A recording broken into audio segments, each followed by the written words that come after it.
Hello and welcome to episode 18 of Awakening to Ascension. I am your host, Alex Nelson. I am here with Janae, Marlene, and special guest Peter.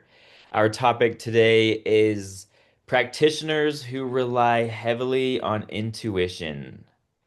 So, this is going to be a great episode. I'm very much looking forward to hearing what everyone has to say and how they use intuition to maintain their practices and to help heal people.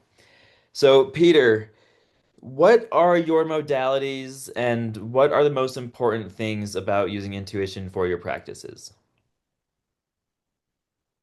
Um, so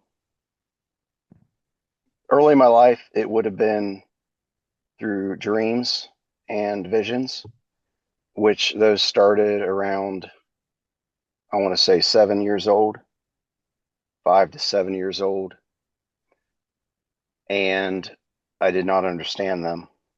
But as those visions and dreams started to come true, I started to realize that I had something that wasn't necessarily common. That was probably by the time I was 15 that became clear. But I'll be honest, it's taken most of my life up to probably around 40, which was 12 years ago, to understand what it was for. And then the last 12 years to really, for that really to saturate into what I was called to do. I don't know if I answered your question very well, so you'll have to tell Yeah, me. no, that was perfect. So what were you called to do? What did you land on after going through all that? I've always been a an empath. I've always been someone who could feel other people's energy, even though I didn't necessarily understand that I could. Um, I thought everybody could do it. To be honest, that's what I thought. So I kind of went through most of my life feeling that way, only to find out it wasn't true, or at That least it's not for everybody, or it's not something right. everyone can do.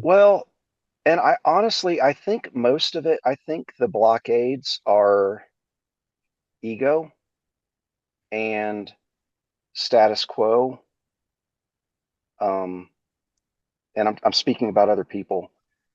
So they tend to think that it's the whimsical, that it's something that isn't real, and so they dismiss it. Their ego dismisses it. Not that they can't tap into it, but that they don't necessarily believe it, so therefore they can't. Yeah, yeah. Tell me if this happened to you, because this was a big problem with or a big aspect of me growing up as an empath myself. I didn't understand that what I was feeling wasn't my emotions or my feelings. Like I'd get walk into a room and I'd feel everyone else's emotions and I would internalize it immediately, thinking like something is Yep, wrong with me. Did that ever happen to you? 100%. Yes.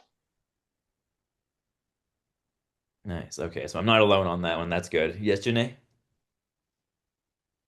So I just want to go back to when Peter said that it all started with dreams from age 5 to 7. And obviously, he only started realizing from 15 that, this is a recurring thing. I just want to find out from Alex and Marlene if the two of you are also tapped into the dreaming realm, where you are able to sense what is going to happen, not necessarily the way that it does happen. So I can relate with Peter that I have had dreams that have come to fruition, not necessarily in the way that I visioned it in my dream state. Mm. So it would have been a scenario that looked very different in a very different environment, but the individuals involved in the dream were basically involved in reality.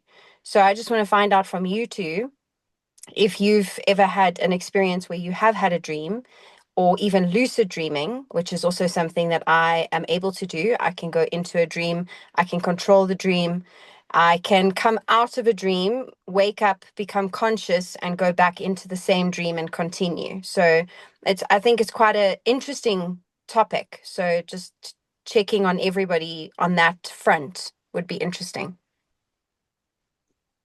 So for me, I am able to lucid dream.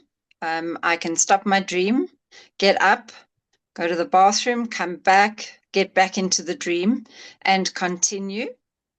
And yes, I have had experiences in dreams where I have seen things and experienced, and that has come true as such. Most certainly. Also, I have a gift of when I look at people's faces, I can read a lot about the person and I absorb energy and I clear energy that way as well. So if I put my hands on clients and even not always having to do it that way, it doesn't have to be hands on, but being the empath, walking in and feeling. And it's just an immediate clearing that starts happening with me. So at times it becomes exceptionally intense. And when it started, I wasn't quite up to speed with everything because it's new.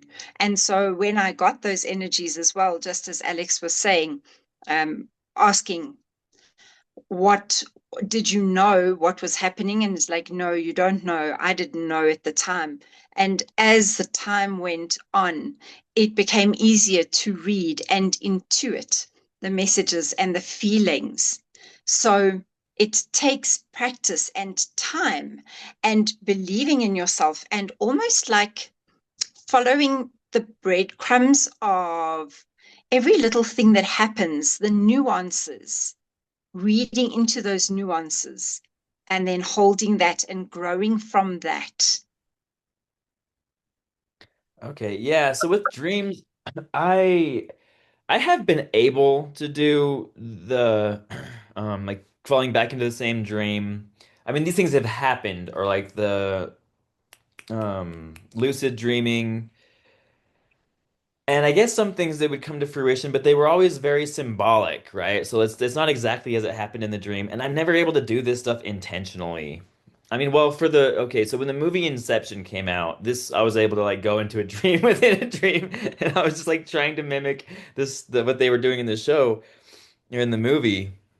And when I was doing that, I realized that like the further you go down into a dream, there's like time dilation. So I would feel like I was dreaming for a week, but it was just like 5 minutes. And I would actually use this tactic because I didn't want to go to school.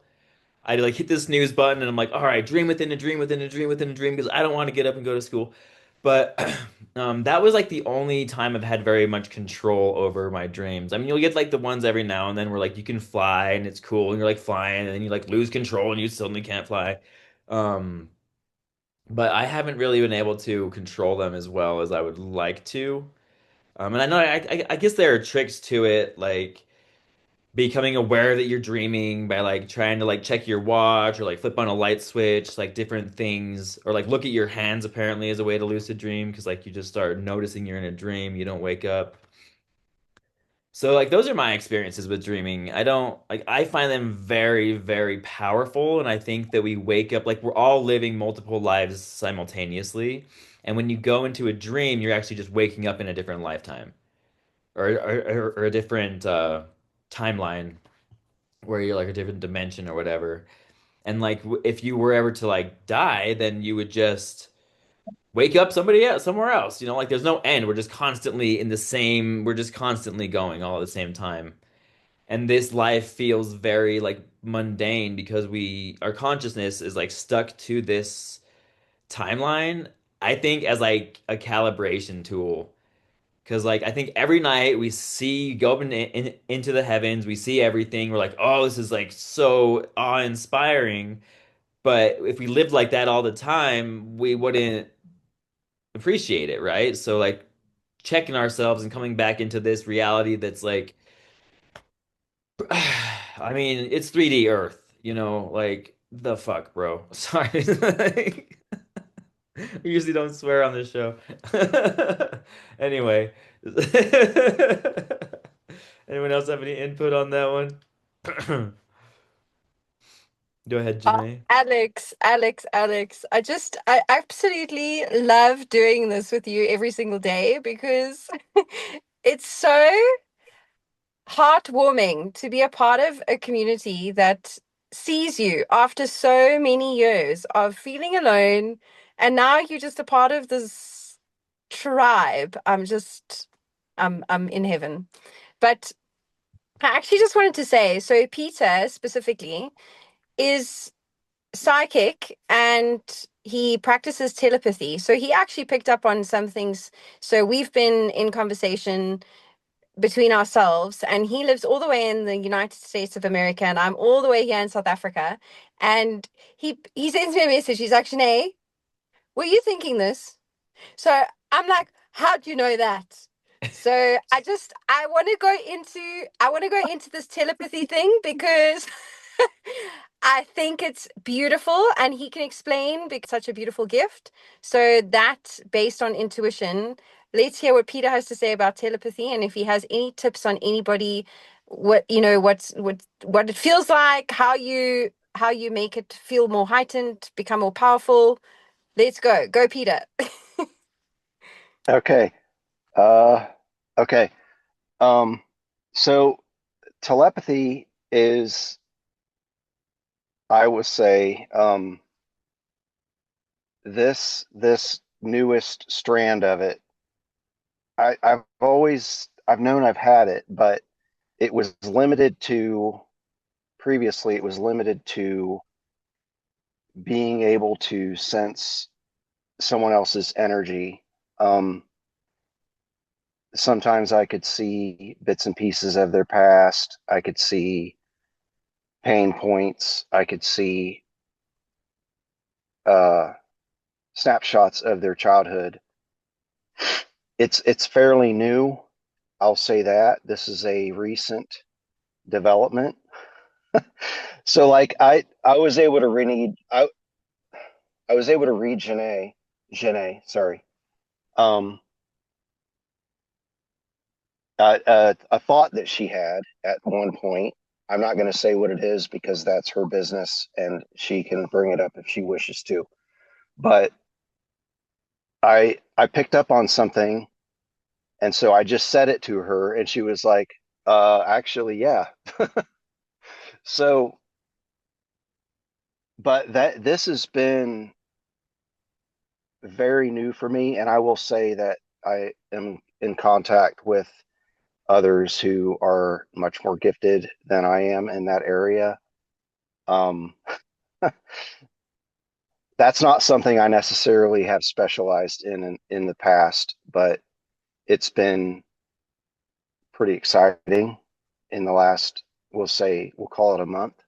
Thank you. I think it's such a beautiful thing that we are all here with our own innate gifts. So there's not one of us that is the exact same. We are just all so unique, and one's gift cannot be another one's gift. So I also just think that the viewers and the listeners need to understand that you cannot duplicate. So if, Peter has this gift with telepathy and with his psychic visions through dreams, and Marlene is able to touch and see somebody and pick up their energies, and every single one of us are different, and I feel as though that's also become quite a misconception in this world of awakening, is that, we now all need to understand exactly like how to